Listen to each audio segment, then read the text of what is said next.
বিষ্ণু বললেন ইন্নালিল জান্নাতি সামানিয়াতু আবাব, জান্নাতের ভেতরে দরজা হলো 8টা। মিনহা বাবুন ইউসাম্মা আর-রায়্যান, 8টা দরজার মধ্যে স্পেশাল একটা দরজা আছে, দরজাটার নাম হলো রায়্যান। লা ইয়াদখুলুহু ইল্লা সাইমুন, রোজাদাররা ছাড়া কেউ রায়্যান দরজা দিয়ে ঢুকতে পারবে না। যারা রোজা রেখেছেন তাদের জন্য এন্ট্রি দেয়া হবে এই দরজা দিয়ে ঢুকার। আবার বিষ্ণু বললেন মান দাখালাহু লাম ইয়াজমা আবাদা, একবার রায়্যান দরজা দিয়ে ঢুকার সুযোগ যে পেয়ে যাবে চিরকালের জন্য তার গলার তৃষ্ণা মিটে যাবে।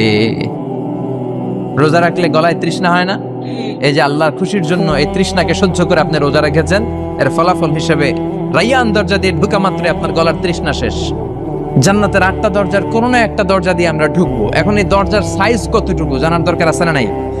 বিষ্ণু বললেন ইন্না মিসরাইন মিন মাসারি'i জান্নাত মা বাইনা মাক্কা ওয়া হাজার, সৌদি আরবের মক্কা শহর থেকে বাহরাইন শহর যত দূর, জান্নাতের দরজাটা হবে তত দূর। আমাদের দরজা কয় ফিট বাই কয় ফিট হয় বাসার দরজাগুলো? আল্লাহু আকবার। জান্নাতের এক একটা দরজা মা বাইনা মাক্কা ওয়া হাজার, সৌদির মক্কা শহর থেকে হাজার হচ্ছে বাহরাইনের একটা শহর, এই দুই শহরের মাঝখানে যত দূর জায়গা, এত বড় জায়গা, সেই হিসেবে কয়েক কোটি লোক এক ধাক্কায় ঢুকবে। আমরা যেন ওই জান্নাতের ভেতরে ঢুকতে পারি, একসাথে পড়ে না আমিন।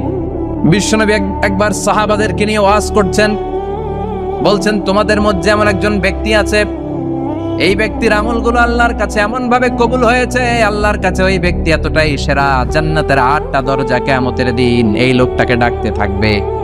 প্রতিটা দরজা বলবে আপনি আমার দরজা দিয়ে ঢুকে জান্নাতে প্রবেশ করেন। সাহাবারা বললেন ইয়া রাসূলুল্লাহ, কে সেই ব্যক্তি? বিশ্বনবী বললেন ওই ব্যক্তির নাম হলো আবু বকর। কিয়ামতের দিন সাইয়েদনা আবু বকরকে 8টা জান্নাতের দরজা থেকেই জান্নাতগুলো ডাকতে শুরু করবে, উদখুল মিন বাবি, উদখুল মিন বাবি, আমার দরজা দিয়ে ঢুকেন, আমারটা দিয়ে ঢুকেন। ওই দরজা থেকে বলবে আমারটা দিয়ে ঢুকেন। আল্লাহু আকবার। বিশ্বনবী আমাদেরকেও নিরাশ করেন নাই।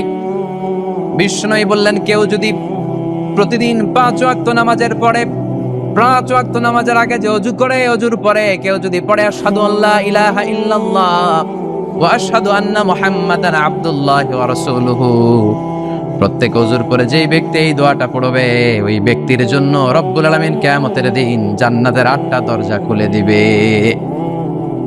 সেও সাইয়েদনা আবু বকরের সাথে সাথে ওই 8টা দরজা যেটা দিয়ে মন চায় ঢুকতে পারবে। কোন সুবহানাল্লাহ।